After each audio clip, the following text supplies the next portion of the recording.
күйүктүн 1, 2, 3, 4 степень болот. 1 степенде тери кызарып калат.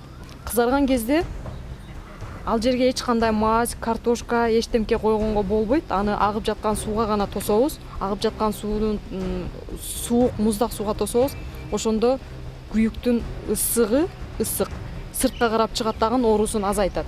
Экинчи степени кызарып туруп ичи парсылдак болуп калат. Парсылдак болгон кезде ал парсылдакты жарбайбыз.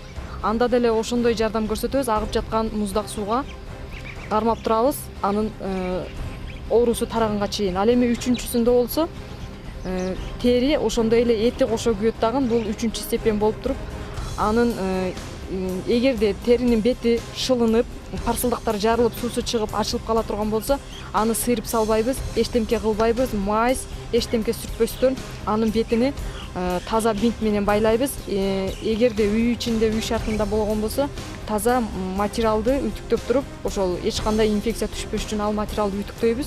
Үтүктөп туруп, ошол жабыркаган жерге байлап чыгабыз дагы. Үстүнөн анан суу менен агып жаткан сууга коебуз, муздак сууга. Ал оорусуну сыртка чыгарыш үчүн ичине түшүрбөйт.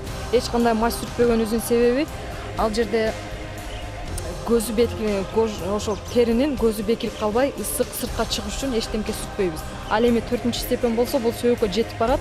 Аябай чоң күйүктөрдүн таасирасында ошондой болот. Сөөккө ылдый түшкөндүктөн ал жерди сөзсүз түрдө таза материал менен байлап туруп, сөзсүз түрдө бул тез жардам чакырып туруп, тез жардамга көрсөтүшүбүз керек. Себеби бул жерде тери күйүп, андан эти күйүп, бул уже сөөккө жетип баргандыгына байланыштуу сөзсүз түрдө муну врачтарга тез жардам чакырып көрсөтүшүбүз керек.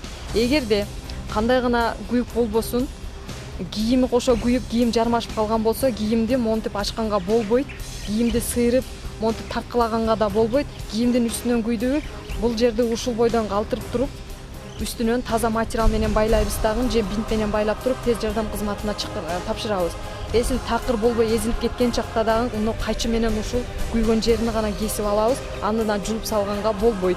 Себеби бул ачык рана болуп калып, тери күйүп, андан эт күйүп, ачык рана, ачык жаракат алгандыгына байланыштуу муну таткан кезде бул жерге биздин көзүбүзгө көрүнбөгөн ар кандай айланадагы микробдор, инфекциялар түшүп, бул жерден жарак пайда болуп, ириңдеп кетиши мүмкүн. Ошол себептен бул жерге эчтемке тийбейбиз, эч кандай мазь да сүртпөйбүз. Сыртынан, үстүнөн эле материал менен байлап туруп, тез жардам кызматынын келүүсүн күтөбүз.